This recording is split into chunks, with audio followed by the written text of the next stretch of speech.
விடுதலை சிறுத்தைகள் கட்சி இன்னைக்கு வந்து பல அரசியல் கட்சிகள் அவ்வப்போது தோன்றுகின்ற பொழுது அவங்க வைக்கக்கூடிய முழக்கம் என்னன்னா, அரசியல் அதிகாரத்தை, குறிப்பா ஆட்சி அதிகாரத்தை கைப்பற்ற வேண்டும் என்கின்ற நோக்கத்தோட வந்து முன் வச்சுதான் அரசியல் இயக்கங்கள் நகர்த்துறாங்க. இப்போ புதுசா கட்சி தொடங்குற நடிகர் கூட வந்து என்ன சொல்றாங்க, வந்த உடனே நான் முதலமைச்சர் ஆனா வந்து இதை பண்ணுவேன் அது பண்ணுவேன். ஸோ அவங்களோட குறியீடு அந்த முதலமைச்சர் என்கின்ற அந்த ஒரு பதவியின் மீது இருக்கிறது.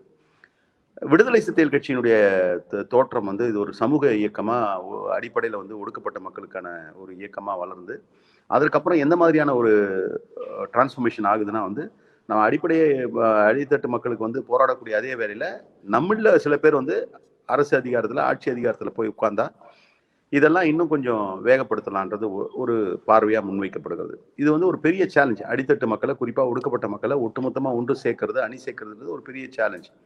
அப்படியே ஒட்டுமொத்தமா ஒன்று சேர்ந்து நீங்க வந்து அதன் மூலம் மட்டுமே வந்து அதிகாரத்தை கைப்பற்ற முடியுமானா முடியாது. ஏன்னா இன்னைக்கு இருக்கக்கூடிய இந்த ஸ்ட்ரக்சர்ல ஒடுக்கப்பட்ட மக்களும் இருக்கணும், ஜனநாயக சக்திகளும் இருக்கணும். இது சேர்ந்தாதான் வந்து ஒரு பொலிட்டிக்கல் சக்சஸ்ன்றது ஒரு பாசிபிலிட்டி இருக்கு.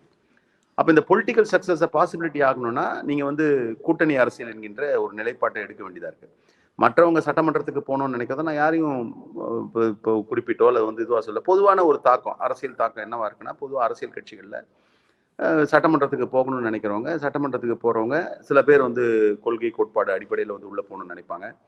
அதுல வந்து தனிப்பட்ட நலன்களை முன்னிறுத்தி போகணும்னு நினைப்பாங்க. ஆனா விடுதலை சிறுத்தைகள் கட்சியோட ரெப்ரசன்டேஷன் வந்து முழுக்க முழுக்க சமூக மக்களுக்காக போராடக்கூடிய ஒரு 4 பேர் போயிருந்தோம். இந்த 4 பேர் என்ன சாதிக்க முடியுமோ ஒப்பீட்டு அளவிலேயே, நான் குறிப்பிடணும்னு விரும்பல, ஒப்பீட்டு அளவிலேயே 4 சட்டமன்ற உறுப்பினர்களை வைத்திருக்கக்கூடிய எல்லா கட்சிகளையும் பார்த்தீங்கன்னா அவங்களுடைய பெர்ஃபார்மன்ஸை விடுதலை சிறுத்தை கட்சி பெர்ஃபார்மன்ஸை கம்பேர் பண்ணீங்கன்னா ஒரு தனித்துவத்தோடு இருக்கிறோம்.